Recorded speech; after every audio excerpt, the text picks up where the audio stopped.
Assalamualaikum warahmatullahi wabarakatuh. Salam sejahtera untuk kita semua. Perkenalkan, nama saya Syifi Lestari dengan NIM 3312101010. Mahasiswa Fakultas Ekonomi dan Bisnis Universitas Mercu Buana Jakarta. Pada kesempatan kali ini, saya akan mempresentasikan sebuah materi dengan topik fakir berbahasa Indonesia untuk memenuhi tugas besar 2 mata kuliah Bahasa Indonesia dengan dosen pengampu Suzan Bernadetta Stefani SEMM. Bahasa Indonesia pada umumnya merupakan alat yang digunakan manusia untuk berkomunikasi dengan menggunakan kata dan gerak yang dapat dipahami oleh masyarakat lainnya. Peranan bahasa dalam kehidupan manusia sangatlah besar. Hampir semua kegiatan yang dilakukan manusia menggunakan bahasa. Perkembangan bahasa Indonesia tidak terlepas dari pengaruh bahasa lain, seperti bahasa Inggris. Pengaruh itu di satu sisi dapat memperkaya khasanah bahasa Indonesia, tetapi di lain sisi dapat mengganggu kaidah tatanan bahasa Indonesia, sehingga menimbulkan ketidakefektifan kalimat. Namun, di era modern, pengaruh dari budaya asing di kalangan masyarakat, khususnya di kalangan remaja, sedikit demi sedikit menyebabkan dampak yang besar pada penguasaan bahasa Indonesia, yang mana berpengaruh terhadap penggunaan kosakata bahasa Indonesia yang baik dan benar, sehingga seringkali penggunaan bahasa dalam percakapan menjadi tumpang tindih. Banyak istilah atau kosakata asing yang digunakan, biasanya adalah kosakata bahasa Inggris. Padahal padanan kosakata tersebut ada dalam Kamus Besar Bahasa Indonesia. Namun, jarang sekali dipakai dalam percakapan sehari-hari, sehingga kosakata tersebut terlupakan dan tidak dikenal oleh warga negara Indonesia. Hal ini menyebabkan orang Indonesia menjadi fakir berbahasa Indonesia. Bahasa adalah sistem lambang bunyi yang arbitrer yang digunakan oleh anggota suatu masyarakat untuk bekerja sama, berinteraksi, dan mengidentifikasikan diri. Pernahkah kita mendengar kata kalis, jenggala, atau cendrawama?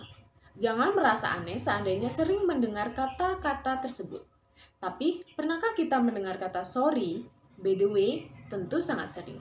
Gejala kefakiran berbahasa Indonesia semakin diperparah dengan menyatukan bahasa Indonesia dengan bahasa asing dalam bercakap. Sering menyelipkan kata-kata bahasa asing dalam setiap percakapan yang kita lakukan. Perkembangan teknologi yang pesat menyebabkan munculnya istilah-istilah baru. Contohnya, orang lebih mudah menyebut handphone daripada ponsel atau telepon seluler. Sejatinya, pemutahiran KBBI dilakukan 2 kali setahun, April dan Oktober. Salah satu tujuannya adalah menambah kosakata untuk sesuatu yang sering digunakan, namun masih banyak yang belum mengetahui padanan bahasa Indonesia untuk istilah-istilah asing tersebut. Dan istilah asing masih lebih sering digunakan dalam percakapan sehari-hari. Bahkan masyarakat belum mengetahui arti dari suatu kata, padahal bahasa tersebut ada dalam Kamus Besar Bahasa Indonesia. Adalah contoh kosakata asing yang seringkali digunakan dalam percakapan sehari-hari yang sudah memiliki padanan kata yang telah diuraikan dalam KBBI, Kamus Besar Bahasa Indonesia, yaitu seperti online, memiliki padanan kata daring atau dalam jaringan. Offline, memiliki padanan kata luring atau luar jaringan. Drive-thru, memiliki padanan kata lantatur atau layanan tanpa turun. Blender memiliki padanan kata pelumat. Member memiliki padanan kata anggota. Upload memiliki padanan kata mengunggah. Catering memiliki padanan kata jasa boga. Loudspeaker memiliki padanan kata pengeras suara. Waterproof memiliki padanan kata tahan air. Translate memiliki padanan kata terjemah. Ada banyak kosakata dalam bahasa Indonesia yang jarang diketahui, bahkan tidak pernah didengar, seperti adiwitya, memiliki arti pengetahuan yang paling tinggi. Hastakarya memiliki arti kerajinan tangan. Candala memiliki arti merasa rendah diri. Swakarya memiliki arti hasil kerja sendiri. Semenjana memiliki arti biasa-biasa saja. Dampak negatif penggunaan bahasa asing yaitu kesulitan membedakan kosakata asing dengan kosakata serapan. Merasa bahwa bahasa asing lebih penting dibandingkan bahasa Indonesia. mencampur adukan kosakata bahasa asing dengan bahasa Indonesia sehingga membentuk kalimat yang kurang baku. Menurutnya, rasa cinta dan bangga terhadap bahasa Indonesia, tidak mengetahui padanan kata bahasa asing dalam bahasa Indonesia, dan kurang mengenal kosakata bahasa Indonesia. Pengaruh bahasa asing juga dapat berdampak positif. Kehadiran bahasa asing, terutama bahasa Inggris, kita dapat mengikuti perkembangan internasional dengan lancar dan mampu bersaing dengan negara lainnya. Menambah kekayaan kosakata bahasa Indonesia dengan menggunakan bahasa atau kata serapan.